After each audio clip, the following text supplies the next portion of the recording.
নমস্কার বন্ধুরা। আজ বেশ কিছু কথা বলতে এলাম। গবেষণার রূপরেখা নিয়ে ফেসবুকে কেউ একটা পোস্ট করেছিল। সেখানে আমি বলেছিলাম যে কারো কোনো সমস্যা হলে বঙ্গ সাহিত্যের, বাংলা সাহিত্যের, বাংলা বিদ্যা চর্চার কী নিয়ে গবেষণা করবেন তা নিয়ে সমস্যা হলে আমাকে ফোন করতে হবে। বিনে পয়সায়, কোনো পয়সা লাগবে না।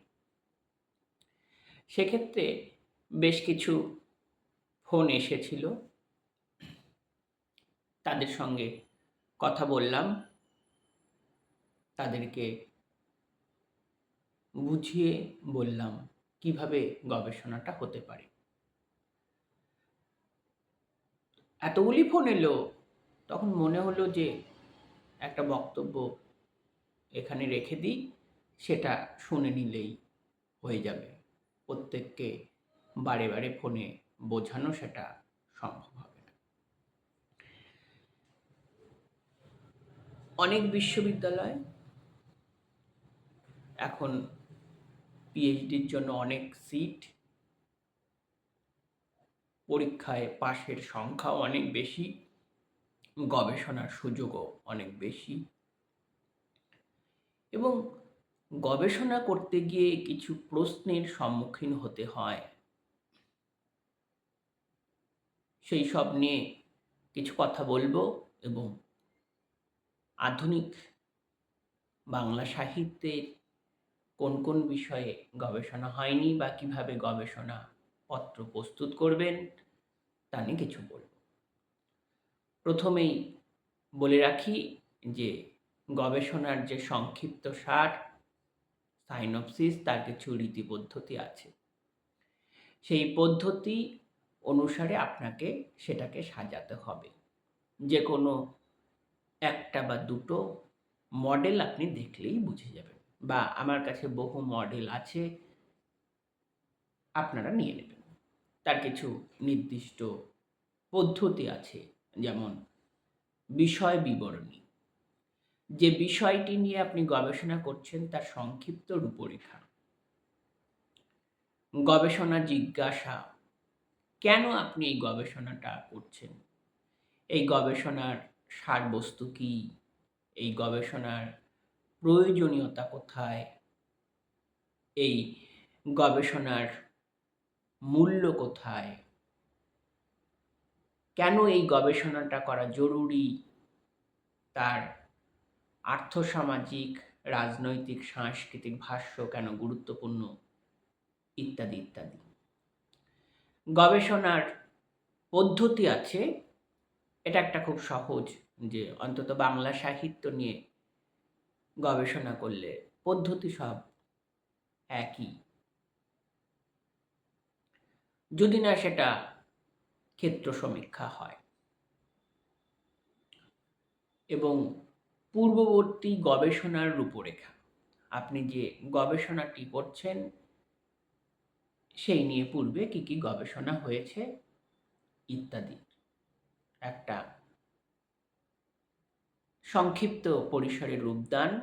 তারপর আপনি গবেষণাকে কিভাবে সাজাচ্ছেন, যে বিষয়টি নিয়েছেন সেই বিষয়টিকে নিয়ে কয়েকটি অধ্যায় বিভাজন, সেই অধ্যায়গুলি সংক্ষিপ্ত করে লেখা। কেননা আপনি তখন শুরু করছেন, আপনি সে সম্পর্কে বিস্তারিত জানেনও না। এখানে অনেকটা ভুল হয়, অনেকে গুগল দেখে, অনেকে অন্যের গবেষণাপত্র দেখে, অন্য বই দেখে এদিক ওদিক একটু টুকে টুকে লেখে, সেগুলো ঠিক দাঁড়ায় না। ফলে যিনি পরীক্ষক তিনি সেগুলো দেখলেই বুঝতে পারেন, এবং উপসংহার এবং একটি শেষে গ্রন্থপঞ্জি। এবং আমাদের যে প্রথাগত বিদ্যা চর্চা, সেখানে গ্রন্থপঞ্জিটা খুব গুরুত্বপূর্ণ। যদিও আমার কাছে গুরুত্বপূর্ণ নয়, টেক্সটটাই গুরুত্বপূর্ণ, টেক্সট দিয়েই কথা বলা হবে। কিন্তু ওই যে বললাম, আমাদের প্রথাগত বিদ্যা চর্চা, সব কিছুরই তো মুশকিল আসান জরুরি। সেই প্রথাগত বিদ্যা চর্চায় গ্রন্থপঞ্জি যেহেতু খুব গুরুত্বপূর্ণ, সেজন্য অন্তত ১৫০ খানেক গুরুত্বপূর্ণ গ্রন্থের তালিকা করা আছে এবং আমার ফেসবুকে দেখলেই বুঝতে পারবেন আরও ওখানে প্রচুর বই দেওয়া আছে। সেগুলোর দরকার নেই, সেই ১৫০ খানেক গ্রন্থ তালিকা আপনি চাইলেই আপনাকে আমি দিয়ে দেবো।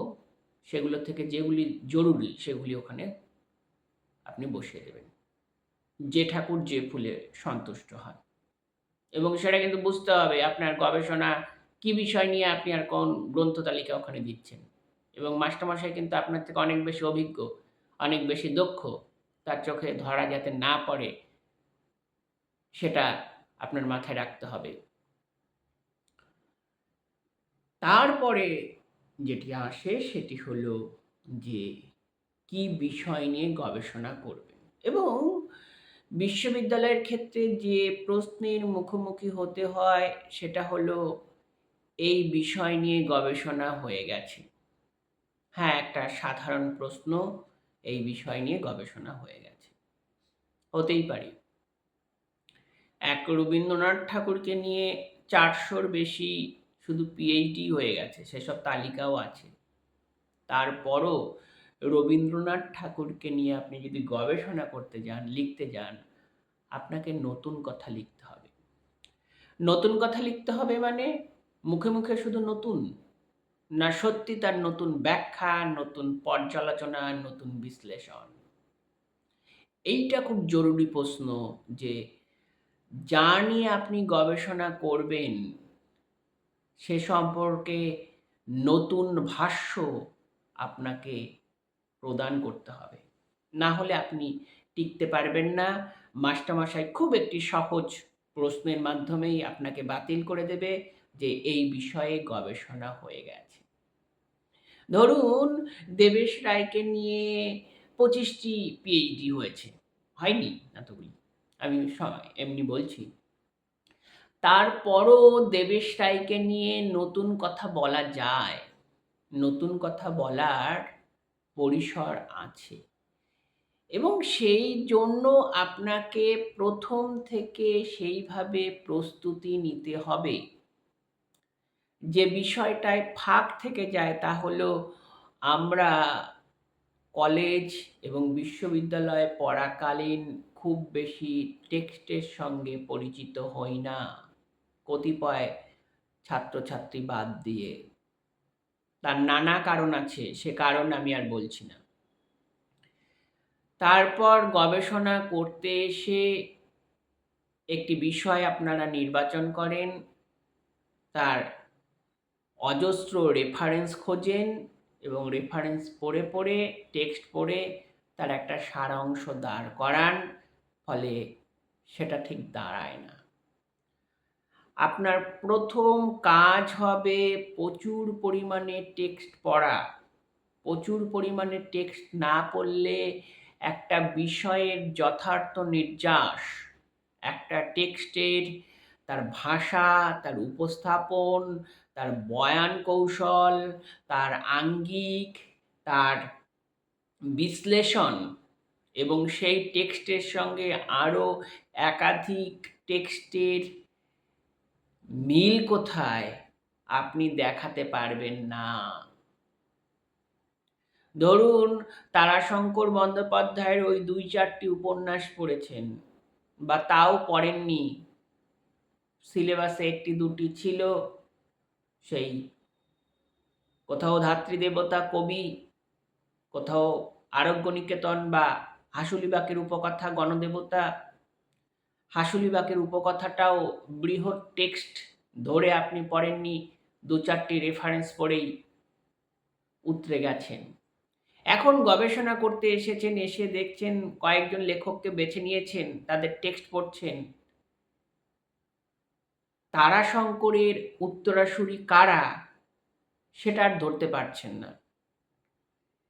ধরুন ভগীরথ মিশ্রকে নিয়ে পড়ছেন, কিন্তু ভগীরথ মিশ্রের লেখার প্যাটার্নের সঙ্গে পূর্বসূরি কার লেখার প্যাটার্নের মিল আছে সেটা ধরতে পারছেন না। ধরুন রামকুমার মুখোপাধ্যায়ের লেখা পড়ছেন, কিন্তু রামকুমার মুখোপাধ্যায়ের প্যাটার্ন, আঙ্গিক, ভঙ্গি এবং তার বয়ানের সঙ্গে এবং তিনি কি বলতে চান, বাঙালির আধুনিকতা বলতে তিনি কোন বিষয়টিকে বোঝাতে চান, কিভাবে বঙ্গীয় উপন্যাসের আধুনিকীকরণ করতে চান, তার সঙ্গে সমকালীন আর কোন লেখকের মিল আছে আপনি তা পড়েননি, ফলে ধরা সম্ভব নয়। এবং মাস্টারমশাইও সব পড়েননি, ধরা সম্ভব নয়। ফলস্বরূপ আপনি যখন সেই গবেষণাপত্রের সংক্ষিপ্তসার নিয়ে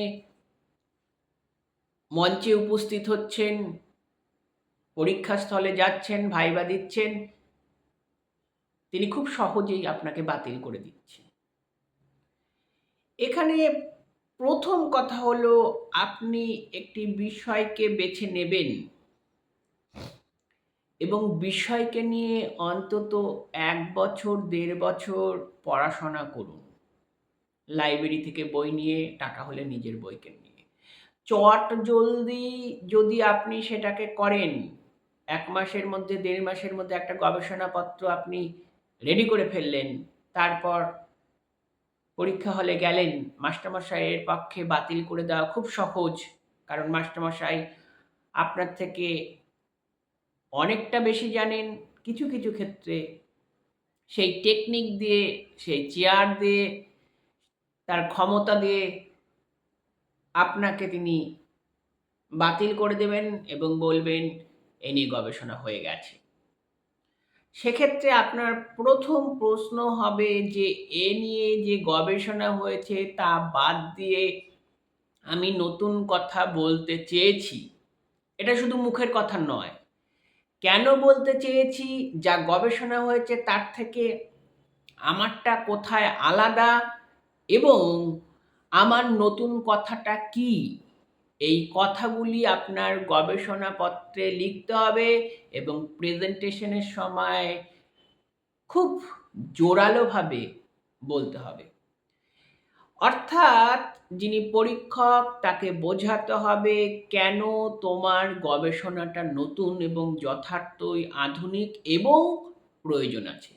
এটা যদি তুমি বোঝাতে না পারো, তাহলে তোমার এই প্রয়াস ব্যর্থ হয়ে যাবে।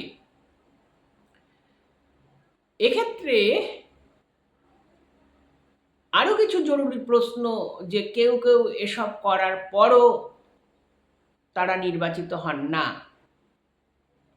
কেননা সেক্ষেত্রে বিশ্ববিদ্যালয়ের নির্বাচকরা তাদের প্রতিনিধিকে আগেই নির্বাচন করে রাখেন, ইত্যাদি প্রভৃতি।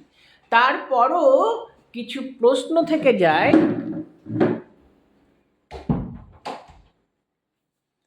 যে তো তাহলে কি আমরা বসে থাকবো হাত গুটিয়ে, না প্রস্তুত হব? হ্যাঁ, আমরা প্রস্তুত হব বাংলা সাহিত্যের গবেষণার জন্য, গবেষণার নতুন বিষয় নিয়ে, নতুন চিন্তা ভাবনা নিয়ে। বাংলা বিষয়ে কি নিয়ে এখন গবেষণা করা যেতে পারে এই 2025 খ্রিস্টাব্দে দাঁড়িয়ে? দেখুন যে 2000-এর আগ পর্যন্ত বহু বিষয়ে গবেষণা হয়ে গেছে, তারপরও সেসব নিয়ে কাজ করা যেতে পারে, সেসব নিয়ে আমি বলবো এবং এই পর্যন্ত এসে বলবো। আপনি দশক ধরে ধরে কাজ করতে পারেন, সেসব নিয়ে কাজ হয়েছে, তারপরও আপনি করতে পারেন। জরুরি যে 60-এর দশকের গল্প, উপন্যাস, কবিতা, নাটক, লিটল ম্যাগাজিন ইত্যাদি। এইভাবে 8-এর দশকে করতে পারেন। 7-8-এর দশকের এই কাজগুলি হয়েছে। 9-এর দশকে বিশেষ কাজ হয়নি, মানে ওই পর্যন্ত এসে আমরা প্রায় কাজ ওই পর্যন্ত আমরা করে ফেলেছি। 9-এর দশকের গল্প, 9-এর দশকের উপন্যাস, 9-এর দশকের কবিতা, 9-এর দশকের নাটক, 9-এর দশকের প্রবন্ধ, 9-এর দশকের সমালোচনার ধারা, 9-এর দশকের লিটল ম্যাগাজিন চর্চা বা লিটল ম্যাগাজিনকে ধরে আরো আরো বিষয়, ৯-এর দশকে লিটল ম্যাগাজিনে দেশভাগ এইরকম, ৯-এর দশকে লিটল ম্যাগাজিনের লোকসংস্কৃতি এইরকম ইত্যাদি প্রভৃতি ভাবে কাজ করতে পারেন। ঠিক তেমনি ০ দশকের গল্প, কবিতা, উপন্যাস নিয়ে ১ম দশকের গল্প, কবিতা, উপন্যাস, লিটল ম্যাগাজিন ইত্যাদি নিয়ে। লেখক ধরে ধরে আপনারা কাজ করতে পারেন। দেবেশ রায় নিয়ে বলছিলাম যে দেবেশ রায় বাংলা কথা সাহিত্যের এক মহৎ লেখক, এক পণ্ডিত লেখক। তাকে নিয়ে ২০টি পিএইচডি হওয়ার পরও নতুন কথা বলার আছে, কিন্তু দেবেশ রায়কে আপনাকে বুঝতে হবে। দেবেশ রায় এর টেক্সটকে বুঝতে হবে এবং বুঝে যথার্থ উপস্থাপন দিতে হবে যে কেন দেবেশ রায়ের টেক্সট নিয়ে আপনি পিএইচডি করতে চাইছেন, আর সব পিএইচডির পরও আপনি কোথায় নতুন কথা বলতে চেয়েছেন। এবং সেক্ষেত্রে আপনার উপস্থাপন, বলার ভাষা, বিশ্লেষণ জরুরি হওয়া প্রয়োজন এবং তার আগে সেই বিষয়ে যদি আপনি কিছু প্রবন্ধ লিখে ফেলতে পারেন। এক্ষেত্রেও প্রশ্ন থেকে যায় যে প্রবন্ধ লিখে ছাপাতে গেলেও তো টাকার প্রয়োজন। হ্যাঁ, ওই আইএসবিএন নম্বরে ছাপাতে গেলে আপনার টাকা প্রয়োজন। তাছাড়াও পশ্চিমবঙ্গে দেখবেন অজস্র লিটল ম্যাগাজিন আছে যেখানে ভালো প্রবন্ধ পান না সম্পাদক, কিন্তু টাকা লাগবে না, তার আইএসবিএন নেই। আপনারা যদি সেই সব জায়গায় লেখেন এবং লেখাটা যদি যথার্থ হয় তাহলে আপনার উপকার হবে। সেই সব জায়গা থেকেই আপনি আপনার লেখার মধ্য দিয়ে উঠে আসতে পারবেন। অন্তত আমার ক্ষেত্রে এই বক্তব্যটি সত্য হয়েছে। কাউকে না ধরে, কোনো সম্পাদককে তেল না দিয়ে নিজের প্রচেষ্টায় সেই ছোট ছোট পত্রিকা থেকে লিখতে লিখতেই বড় সম্পাদক ডাক দিয়েছেন।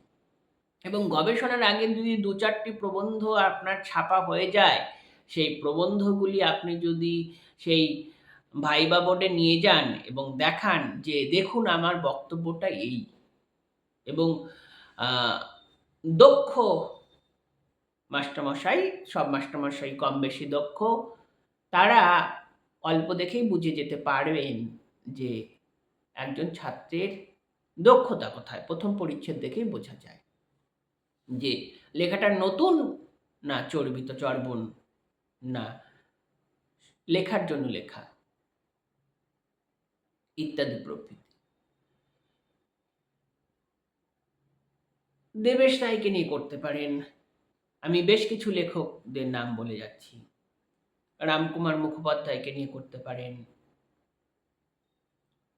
অহনা বিশ্বাসকে নিয়ে করতে পারেন, অনিতা অগ্নিহোত্রীকে নিয়ে করতে পারেন, অনিশ্চয় চক্রবর্তীকে নিয়ে করতে পারেন, রাঘব বন্দ্যোপাধ্যায়কে নিয়ে করতে পারেন, সুবিমল মিশ্র, মলয় রায়চৌধুরী, অজিত রায়, রবীন্দ্র গুহ, আরো নাম বলছি। আনসার উদ্দিনকে নিয়ে করতে পারেন, সোহরাব হোসেনকে নিয়ে করতে পারেন, নিহারুল ইসলামকে নিয়ে করতে পারেন,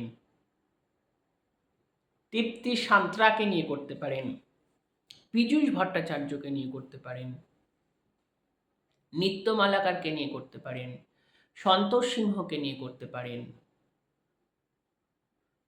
বাংলা সাহিত্যের অজস্র কবি আছে, তাদেরকে নিয়ে করতে পারেন, তৃষ্ণা বসাককে নিয়ে করতে পারেন। আরও বহু লেখক আছেন যারা ছিটকে গেছেন। আশিস মুখোপাধ্যায়, নামই শোনেনি বাঙালি পাঠক, চিরঞ্জয় চক্রবর্তী, তপনকর ভট্টাচার্য, অলোক গোস্বামী, সমীরণ দাস,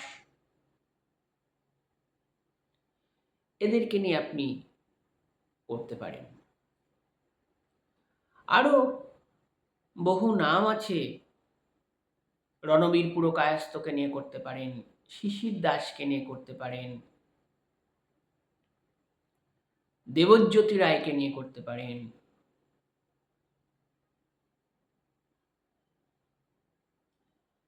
ইত্যাদি প্রভৃতি। আরও মাথা থেকে বহু নাম ছিটকে যাচ্ছে। আবুল বাশার, আফসের আহমেদ, কিন্নর রায়, সাধন চট্টোপাধ্যায়, এইসব লেখকদেরকে ধরে ধরে করতে পারেন। বছর অনুযায়ী গল্প উপন্যাসের সমীক্ষা চালাতে পারেন। 5 বছর নিয়ে নিলেন, ধরা যাক 2000 থেকে 2005। 2000 খ্রিস্টাব্দে পশ্চিমবঙ্গের লিটল ম্যাগাজিন, দৈনিক পত্র, সাহিত্যের পত্র এবং পূজাবার্ষিকী সংখ্যাগুলিতে যে গল্পগুলি লেখা হয়েছিল তার একটি সমীক্ষা চালাতে পারেন। উপন্যাসের এই রকম সমীক্ষা চালাতে পারেন। বিষয় অনুসারে আপনি গবেষণাপত্রকে সাজাতে পারেন। আজ পরিবেশ নিয়ে বেশ একটা হৈ হৈ রমরমা ব্যাপার, এটা নিয়ে আপনি গবেষণাপত্র সাজাতে পারেন। বাংলা সাহিত্যে পরিবেশ, পরিবেশ ভাবনা, এসব ক্ষেত্রে কোন কোন লেখক আসবে সেগুলোকেও আমরা বলবো। ধরা যাক পরিবেশ নিয়ে সাজাতে গিয়ে আপনি কিন্নর রায়কে নিলেন, অমর মিত্রকে নিলেন, সাধন চট্টোপাধ্যায়কে নিলেন, সুকান্তি দত্তকে নিলেন, স্বপ্নময় চক্রবর্তীর গল্প উপন্যাসেও পরিবেশ আছে, তাদেরকে নিলেন, সুরঞ্জন প্রামাণিককে নিলেন, মধুময় পালকে নিলেন, ইত্যাদি ইত্যাদি। জাদু বাস্তবতা নিয়ে করতে পারেন গল্প উপন্যাসের জাদু বাস্তবতা।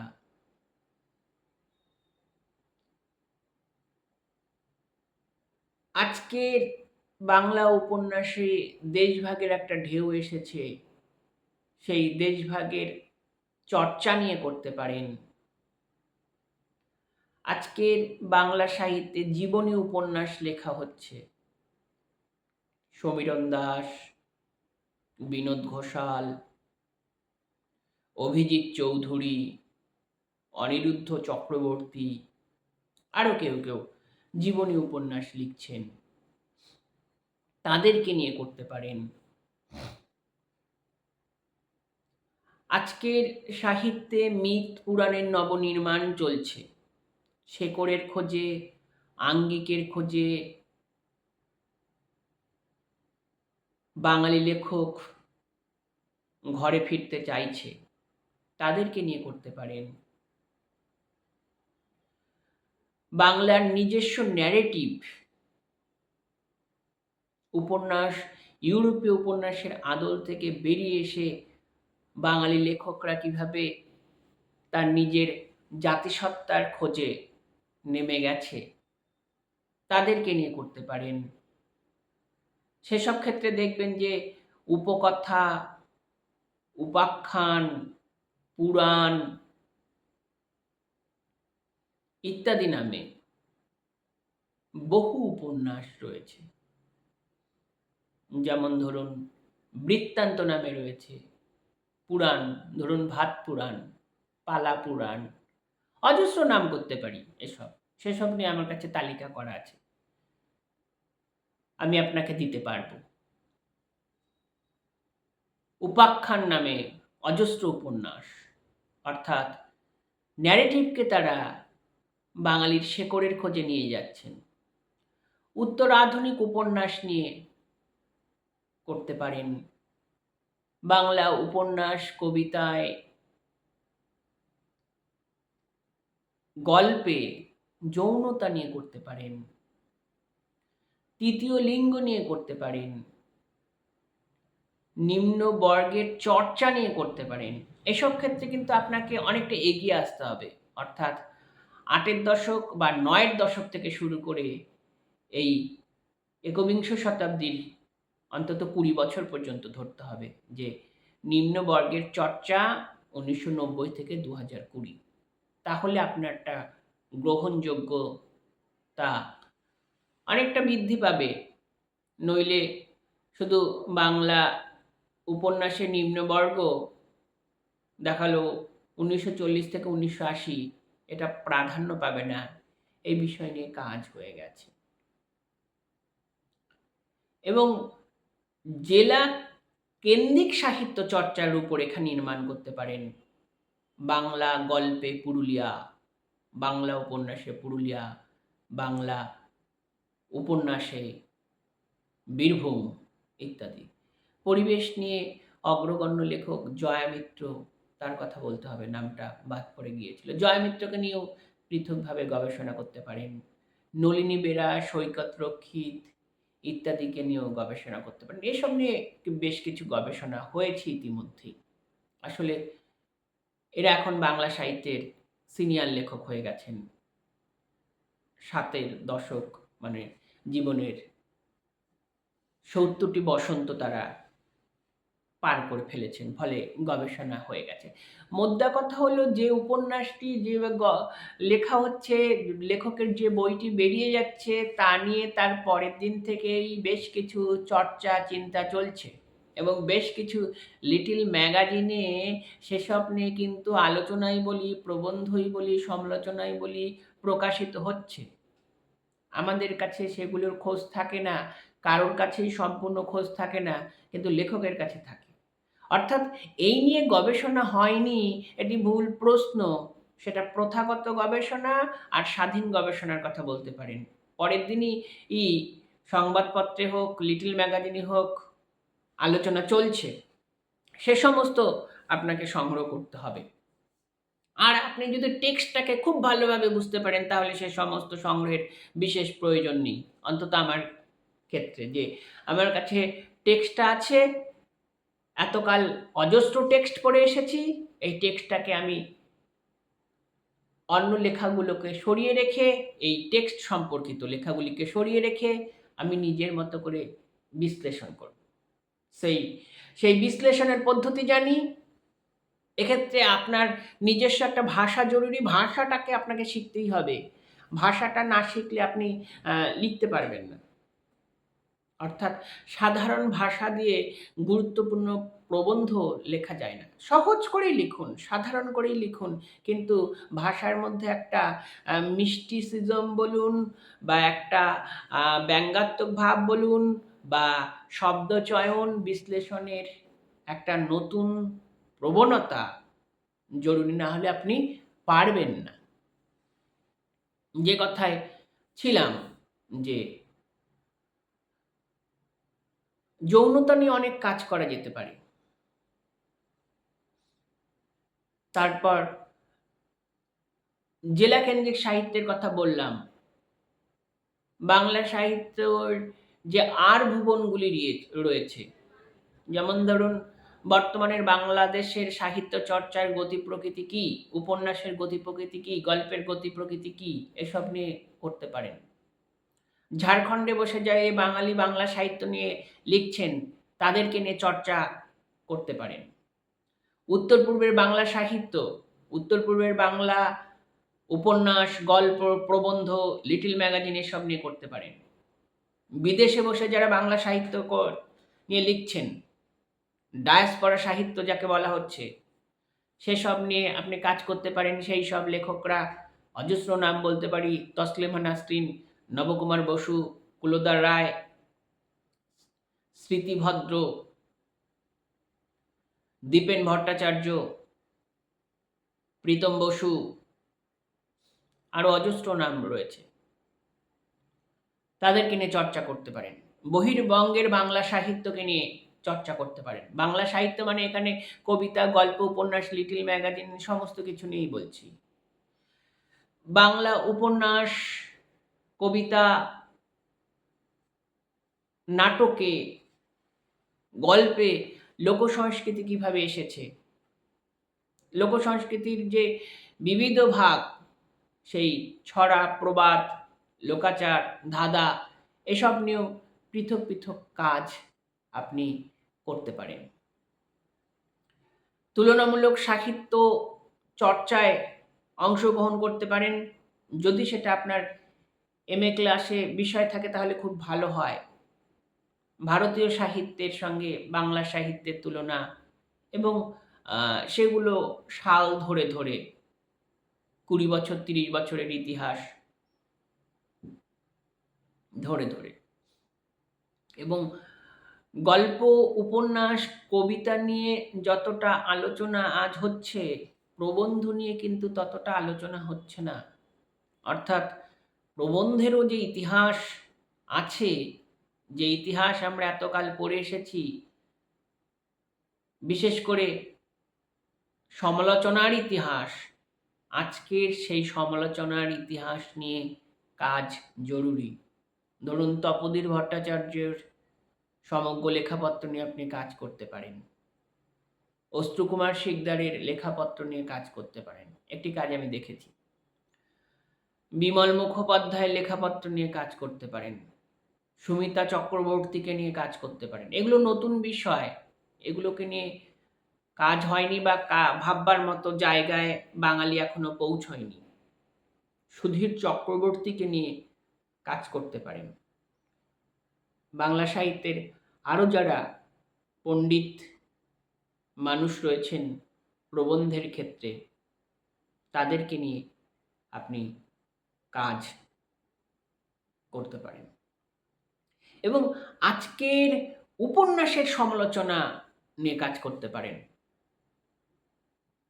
সমালোচনা ধরুন 2000 থেকে 2010 পর্যন্ত যে উপন্যাসের সমালোচনা বেরিয়েছে, সেই সমস্ত সমালোচনা আপনি সংগ্রহ করে সেই সমালোচনার ওপর আরেকটি সমালোচনা, কবিতার ক্ষেত্রে কবিতার সমালোচনার ওপর আরেকটি সমালোচনা, প্রত্যেকটি বিষয়ের ক্ষেত্রে এইভাবে হতে পারে।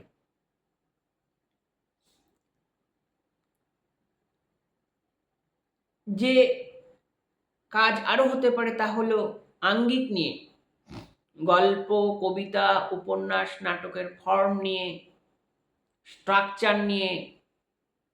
যারা শৈলী বিজ্ঞানের ছাত্রছাত্রী আছেন, না হলেও শৈলী বিজ্ঞান নিয়ে পড়াশোনা করে আপনি সেগুলোকে সাজাতে পারেন বিশেষ লেখক নিয়ে।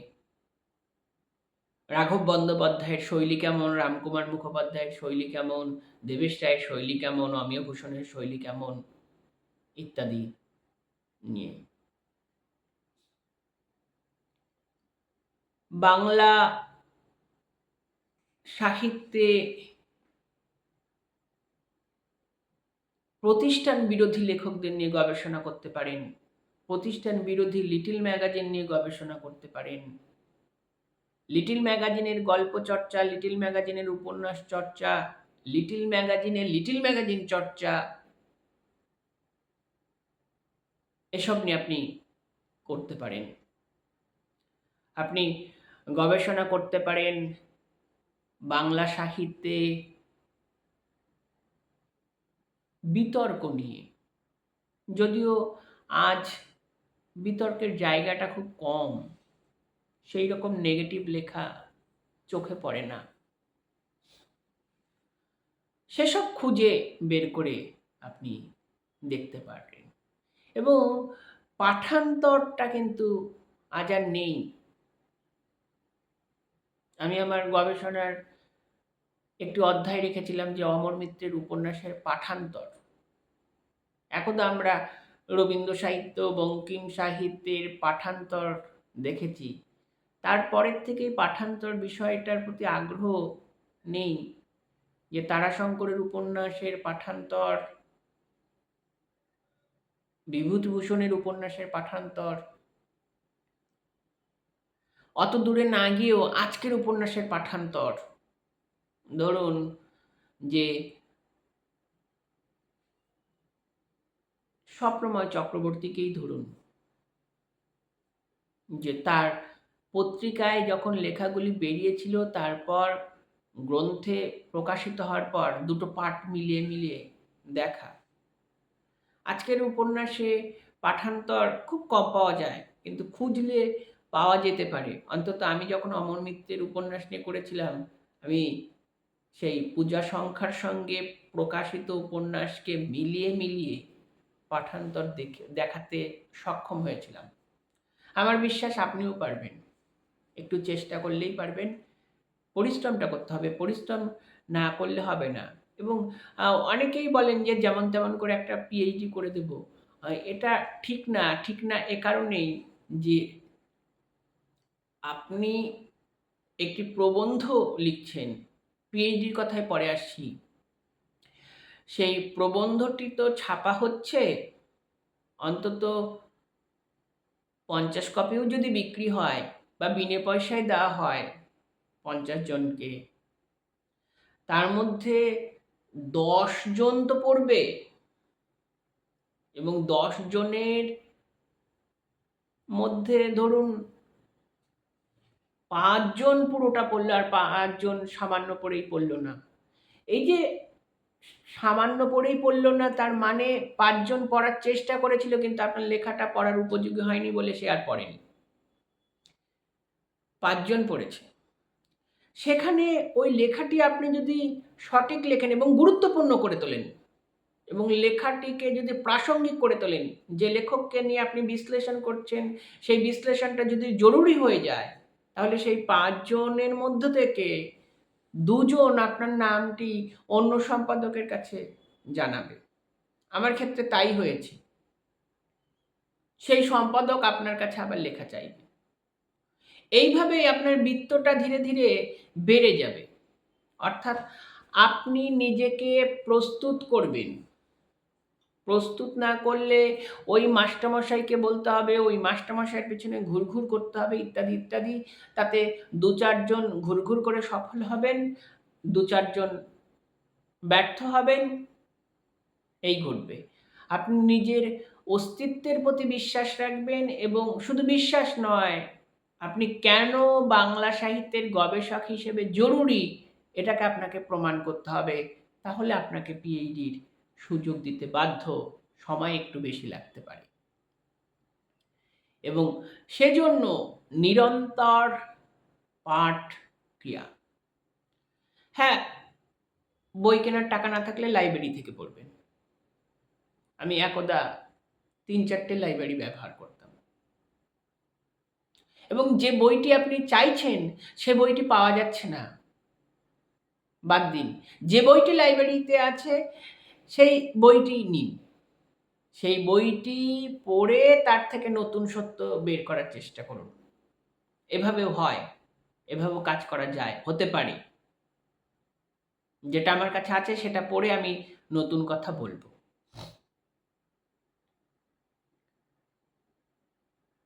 বাংলার যে পাঠ সংস্কৃতি, তার থেকে যে লেখকরা ছিটকে গেছেন,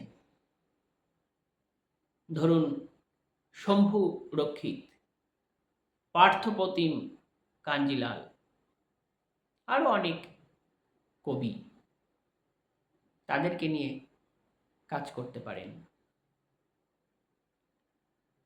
ভাষাগত শৈলীর কথা বললাম, সিনট্যাক্স, রূপতত্ত্ব নিয়ে কাজ করতে পারেন। শৈলীরই অংশ এগুলো, এসব নিয়ে চিন্তাভাবনা জরুরি। এবং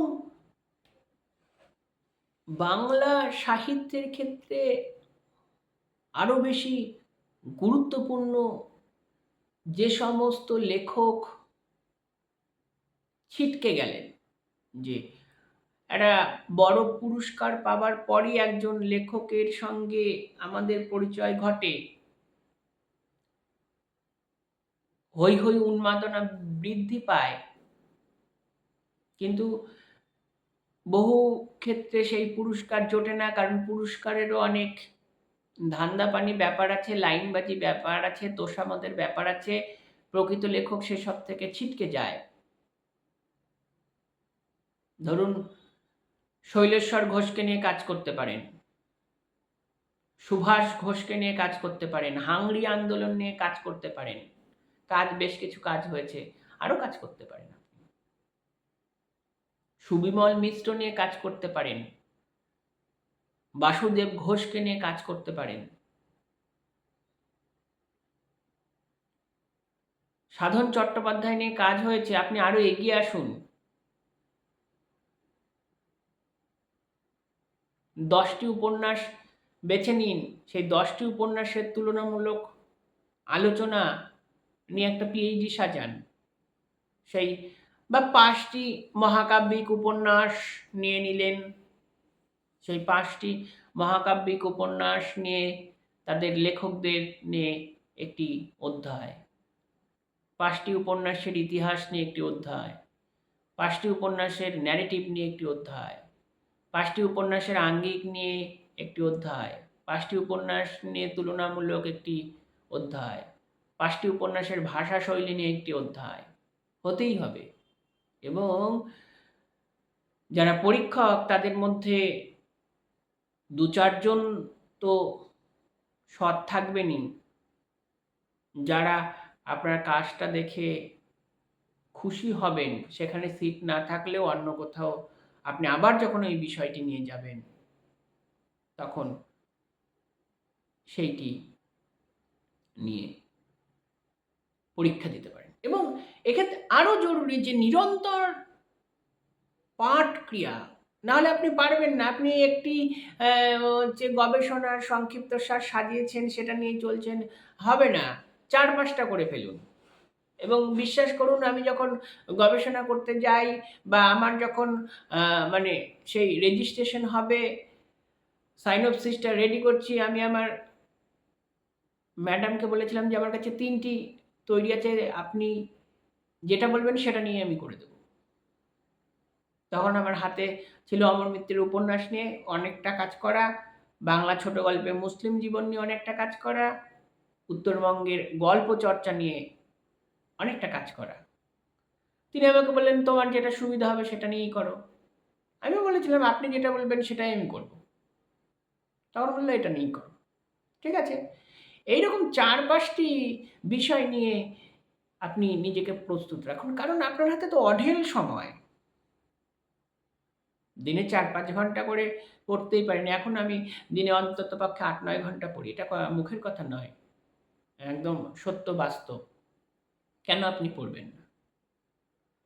পড়ে আপনারা জানার পরিধিটাকে বিস্তৃত করুন এবং মাস্টারমশাইয়ের উত্তর যাতে সরাসরি বলতে পারেন, এবং মাস্টারমশাইয়ের প্রশ্নটা যে কোথায় ভুল সেই প্রশ্নটা আপনি উস্কে দিতে পারেন যে মাস্টারমশাই এই প্রশ্নটা ভুল, এটা এমন হবে ইত্যাদি।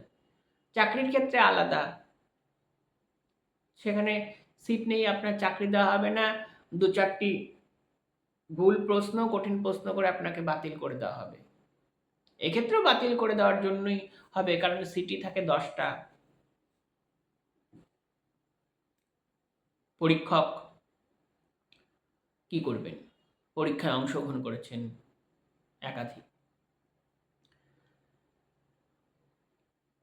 প্রতি মুহূর্তে আপনাকে প্রস্তুতি হতে হবে এবং যা বলবেন খুব সচেতনভাবে, খুব নির্ভরযোগ্যভাবে, তত্ত্ব সহযোগে, যা পরীক্ষককে মুগ্ধ করে। ফলে আপনার সুযোগ ঘটে যেতে পারে। এবং খুব সচেতনভাবে এর জন্য আপনি যে গবেষণাপত্রটি সাজাবেন সেটি যেন খুব ভালো হয়। যেক্ষেত্রে অনেকেই বলে যে এসব নিয়ে কোনো গবেষণা হয়নি, তাই আমি এটি নিয়ে করতে এসেছি। অথচ মাস্টারমশাইয়ের কাছে তথ্য আছে যে এই নিয়ে এই গবেষণা হয়েছে, আপনি বাতিল হয়ে গেলেন। আপনাকে বোঝাতে হবে যে এই নিয়ে এই 6টি গবেষণা হয়েছে, এই 6টি গবেষণার এই অধ্যায় ছিল, আর আমি এই গবেষণার এই অধ্যায় করেছি। যে ওই 6টি গবেষণার 30টি অধ্যায়ের থেকে সম্পূর্ণ আলাদা আমার গবেষণাপত্র। সেখানে নারীর জীবন ছিল, লোকসংস্কৃতি ছিল, জাদুবাস্তবতা ছিল, পুরুষ চরিত্র ছিল, তুলনামূলক আলোচনা ছিল। সেগুলো নিয়ে আমি করিনি। আমি এই লেখকের সঙ্গে ওই লেখকের তুলনা করেছি, এই লেখকের গ্রাম জীবনের সঙ্গে ওই লেখকের গ্রাম জীবনের তুলনা করেছি, এই লেখকের গল্পের ন্যারেটিভকে আমি বিশ্লেষণ চেষ্টা করেছি, স্ট্রাকচারকে ভেঙে ভেঙে দেখিয়েছি।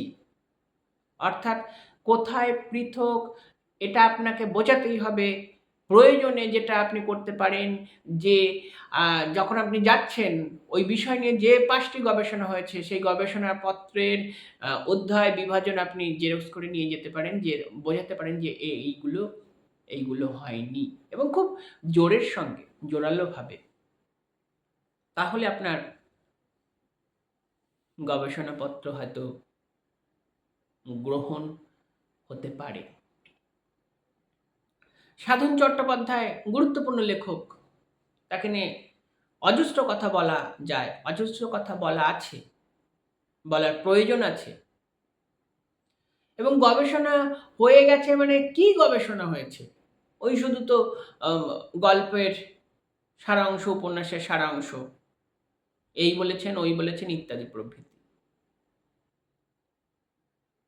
উপন্যাসের ইতিহাস আপনি লিখে দিতে পারেন, গল্পের ইতিহাস আপনি লিখে দিতে পারেন, যে এই আমি গল্পের ইতিহাস নিয়ে কাজ করব, নাটকের ইতিহাস নিয়ে কাজ করব, সমালোচনার ইতিহাস লিখব, বাংলা উপন্যাস কিভাবে আধুনিক হচ্ছে তার যাত্রাপথ আমি দেখাবো।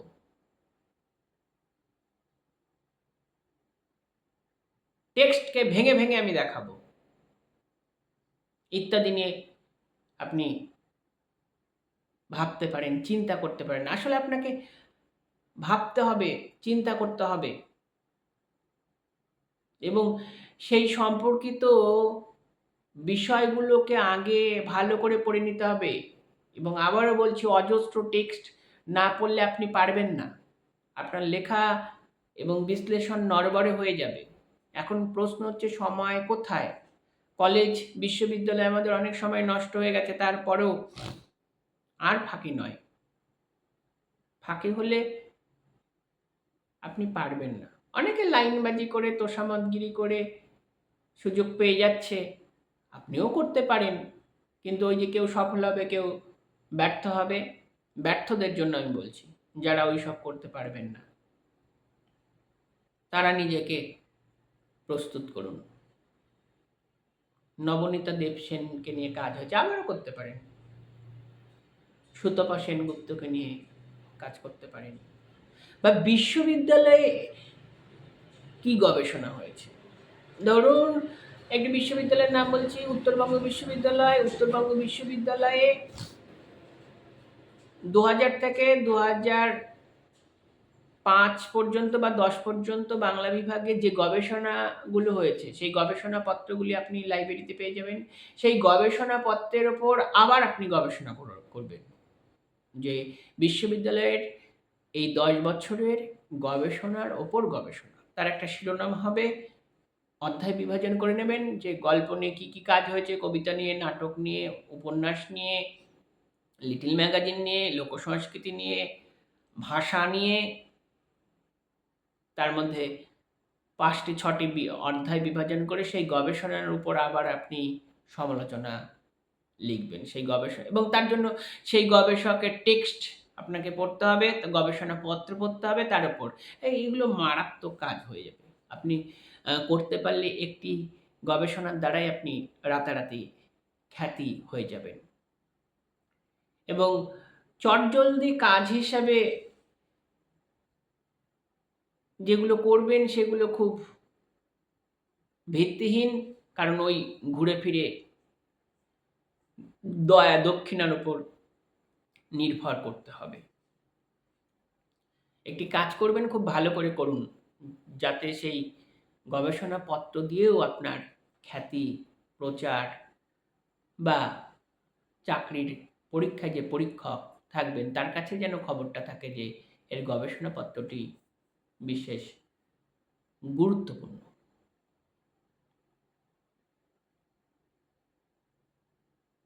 করতে পারেন মুদ্রণ শিল্পের ইতিহাস নিয়ে, মুদ্রণ নিয়ে, বই ব্যবসা নিয়ে, যে কোন প্রকাশকের ঘরে কোন বইটি কত বিক্রি হলো, কেন বিক্রি হলো, তার ইতিহাস নিয়ে।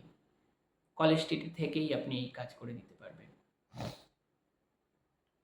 লিটল ম্যাগাজিনের বাণিজ্য নিয়ে,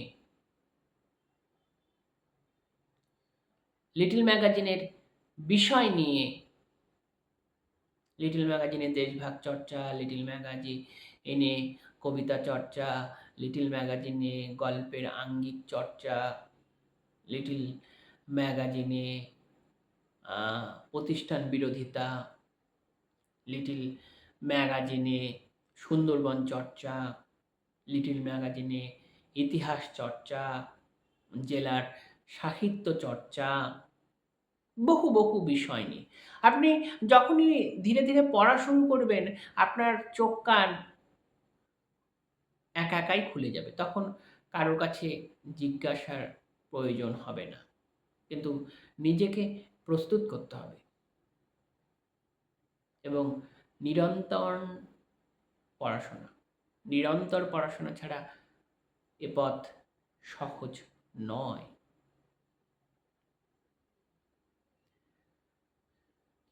বাংলা সাহিত্যের পুরস্কার প্রাপ্ত উপন্যাসগুলোকে নিয়ে করতে পারেন, পুরস্কারপ্রাপ্ত গ্রন্থ নিয়ে করতে পারেন, এবং রবীন্দ্র পুরস্কার নিয়ে যে গ্রন্থগুলো পেয়েছে, ধরুন রবীন্দ্র পুরস্কৃত 30টি গ্রন্থ নিয়ে, 20টি গ্রন্থ নিয়ে, 20টি বঙ্কিম পুরস্কার প্রাপ্ত গ্রন্থ নিয়ে, 20টি আকাদেমি প্রাপ্ত গ্রন্থ নিয়ে এসব সাজাতে পারেন গবেষণাপত্র। এবং যাই সাজাবেন সেটা যেন নতুন হয়, এবং তার আগে আপনাকে খোঁজ নিতে হবে। এবং আমাদের হাতে ফোন আছে, সেই স্রোতগঙ্গা সার্চ করলেই বহু থিসিস দেখা যায়, বহু থিসিস আপলোডও নেই।